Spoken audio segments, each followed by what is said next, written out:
Assalamualaikum warahmatullahi wabarakatuh. Perkenalkan, nama saya Robi Sukma Ramadan dari kelas I 2023 dengan NIM 23110030.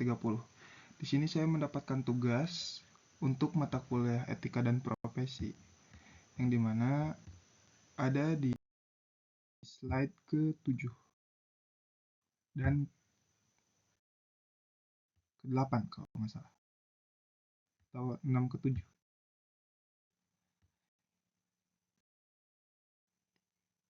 Nah, di sini ada isu privasi. Astagfirullahaladzim. Di sini ada isu dan privasi berekspresi, digital surveillance, doxing, headspace, atau terus ada pemantauan karyawan, eksploitasi data pengguna, target ads, dan profiling. Nah, di sini jelaskan dan beri contoh kasus untuk istilah di atas. Baik, di sini saya akan menjelaskan sedikit tentang digital surveillance. Isu pertama yaitu digital surveillance. Nah, digital surveillance atau pengawasan digital. Nah, digital surveillance adalah kegiatan memantau aktivitas seseorang melalui teknologi digital seperti CCTV pintar, pelacakan lokasi, riwayat pencarian, media sosial, atau data aplikasi. Nah, secara kritis, pengawasan digital sebenarnya memiliki dua sisi, yaitu ada sisi positif dan juga sisi negatif. Sisi positifnya adalah membantu keamanan, mencegah kriminalitas, dan meningkatkan efisiensi layanan. Namun, negatifnya itu dapat melanggar privasi apabila dilakukan tanpa izin atau transparansi. Nah, masalah utamanya itu muncul ketika pengguna tidak mengetahui bahwa datanya sedang digunakan atau dikumpulkan dan dianalisis. Contoh kasusnya itu adalah kasus kebocoran data pengguna media sosial yang digunakan untuk analis perilaku politik.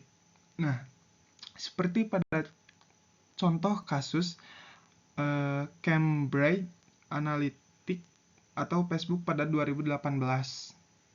Data jutaan pengguna digunakan untuk persetujuan yang jelas dan mempengaruhi opini politik. Nah, analisis kritis dalam perspektif etika IT, pengawasan digital harus memiliki tujuan yang jelas, batasan penggunaan data, dan juga persetujuan pengguna. Jika tidak, teknologi dapat berubah menjadi alat kontrol sosial. Yang kedua ada doxing, yaitu tindakan menyebarkan informasi pribadi seseorang di internet tanpa izin seperti alamat rumah, nomor telepon, atau identitas keluarga. Nah, biasanya dilakukan untuk intimidasi, balas dendam, atau mempermalukan seseorang di ruang publik digital. Nah, contoh kasusnya yaitu seorang konten kreator dikritik di media sosial. Lalu, ada pihak yang menyebarkan alamat rumah atau nomor pribadinya, sehingga menyebabkan ancaman untuk keselamatannya. Nah, terus kebebasan berekspresi itu tidak boleh melanggar hak privasi orang lain. Kritik boleh saja dilakukan, tetapi penyebaran data pribadi merupakan pelanggaran etika dan dapat mengancam keamanan individu. Yang kedua ada hate speech, ujaran kebencian. Hate speech adalah bentuk komunikasi yang menyerang individu atau kelompok berdasarkan ras, agama, suku, gender, atau identitas tertentu. Nah, contoh kasusnya itu adalah penyebaran komentar provokatif bernuansa sara di media sosial yang memicu konflik sosial dan perpecahan masyarakat. Nah, kebebasan berekspresi bukan berarti bebas menghina atau menyebarkan kebencian. Dalam masyarakat digital, batas antara kritik dan ujaran kebencian harus dipahami secara bijak agar demokrasi tetap sehat. Terus yang keempat ada pemantauan karyawan. Nah, perusahaan itu menggunakan sebuah teknologi untuk memantau aktivitas pekerjanya. Misalkan merekam layar komputer, melacak lokasi GPS, atau memonitoring email kantor, atau menghitung produktivitas kerja. Nah, contoh kasusnya itu perusahaan workshop home atau WFH menggunakan software monitoring yang mengambil screenshot layar karyawan setiap beberapa menit. Nah, lalu pengawasan memang dapat kalau kita analisis, pengawasan memang dapat meningkatkan disiplin kerja, tetapi jika berlebihan dapat menurunkan kepercayaan dan melanggar privasi kerja atau pekerja. Perusahaan seharusnya bisa transparan mengenai sistem pemantauan yang digunakan gitu. Terus ada eksploitasi data pengguna. Nah, apa sih eksploitasi data pengguna? Yaitu eksploitasi data terjadi ketika data pengguna dimanfaatkan secara berlebihan demi kepentingan atau demi keuntungan bisnis tanpa pemahaman atau izin yang jelas dari penggunanya. Nah, seperti contoh kasusnya, aplikasi gratis meminta akses, kayak kontak, lokasi, kamera, mikrofon. Nah, padahal itu tidak relevan dengan fungsi utama aplikasinya. Contoh. Nah, terus kita analisis, banyaknya tuh pengguna yang menyetujui syarat penggunaan tanpa membaca isi kebijakan privasinya. Hal ini menunjukkan adanya ketimpangan pengetahuan antara perusahaan teknologi dan pengguna gitu. Nah, lalu ada yang selanjutnya target ads. Target ads itu adalah iklan yang disesuaikan berdasarkan perilaku pengguna di internet seperti riwayat pencarian, lokasi, atau minatnya. Nah, contoh kasusnya tuh setelah mencari, misalkan contoh ya, sepatu olahraga, pengguna terus melihat iklan sepatu di berbagai aplikasi dan website. Nah, kita analisis secara bisnis, target ads efektif tetapi menimbulkan pernyataan etis sejauh mana perusahaan boleh melacak perilaku pengguna dan apa pengguna benar-benar memahami bahwa aktivitas dianalisis. Nah, seperti itu. Lalu ada profiling. Nah, profiling itu adalah suatu proses pengumpulan dan menganalisis data seseorang untuk membentuk profil perilaku, kebiasaan, dan preferensi tertentu. Nah, contoh kasusnya seperti platform digital menganalisis usia, lokasi, kebiasaan belanja gitu ya.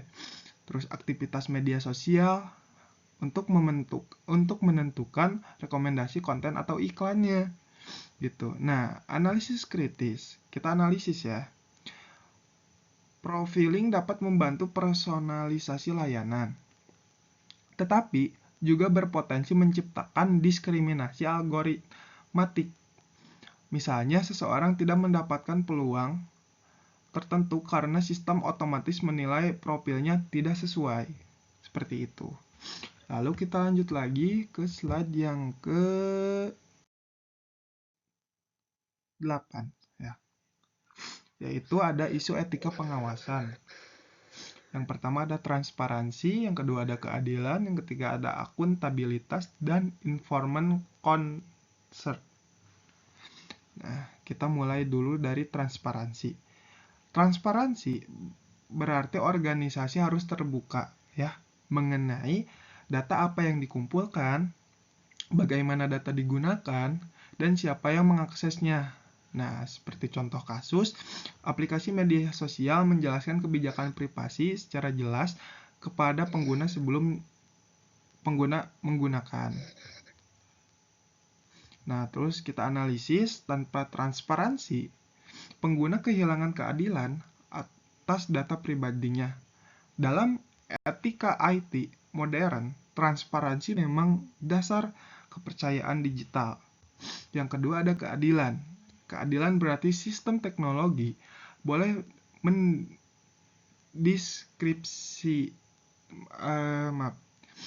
sistem teknologi tidak boleh mendiskriminasi individu atau kelompok tertentu. Seperti contoh kasus, sistem rekrutmen AI lebih sering menolak kandidat perempuan karena data pelatihan sebelumnya didominasi laki-laki. Nah, terus kita analisis, teknologi tidak selalu netral. Bias pada data dapat menghasilkan keputusan yang tidak adil. Karena itu, pengembangan sistem harus memastikan algoritma berjalan secara objektif. Yang ketiga ada akuntabilitas, yaitu berarti pihak yang mengembangkan atau pengguna teknologi harus bertanggung jawab atas dampak yang ditimbulkan. Nah, contoh kasusnya, perusahaan mengalami kebocoran data pelanggan akibat sistem keamanan yang lemah dan harus bertanggung jawab secara hukum serta moral. Nah, kita analisis dalam dunia digital ya, kesalahan sistem tidak boleh dianggap murni kesalahan teknologi. Manusia dan organisasi tetap memiliki tanggung jawab atas sistem yang dibuatnya. Jadi kita tidak bisa lepas tanggung jawab dan kita menyalahkan sistem saja, tidak. Yang keempat itu ada information consent. Information consent adalah persetujuan pengguna yang diberikan setelah memahami informasi secara lengkap mengenai penggunaan data mereka gitu. Nah, seperti contoh kasusnya tuh, sebelum menggunakan aplikasi kesehatan, pengguna diberikan penjelasan tentang data, media apa saja yang akan disimpan dan digunakannya. Nah, kita analisis, banyak platform digital mempunyai syarat penggunaan yang panjang dan sulit dipahami, sehingga pengguna dapat menekan tombol setuju. Secara etika, persetujuan seperti ini belum tentu benar, sadar, atau informatif. Nah, kesimpulannya, menurut saya, privasi dan kebebasan berekspresi itu merupakan hak fundamental yang harus dijaga secara seimbang. Nah, teknologi digital memberikan manfaat besar bagi komunikasi dan akses informasi, tetapi juga menghadirkan resiko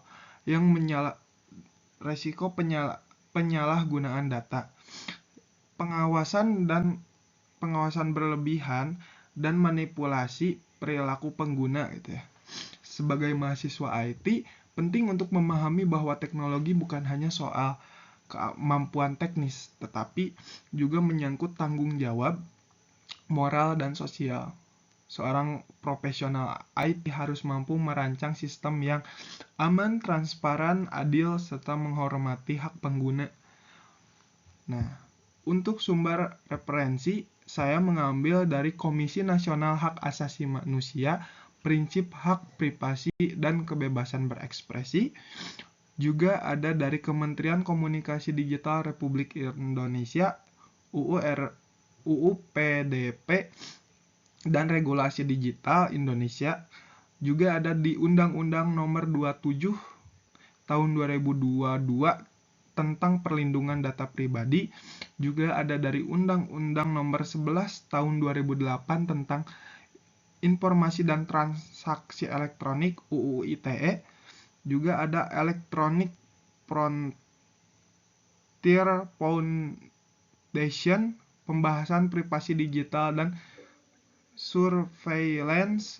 Juga ada di United Nations, hak privasi dan kebebasan berekspresi sebagai hak asasi manusia.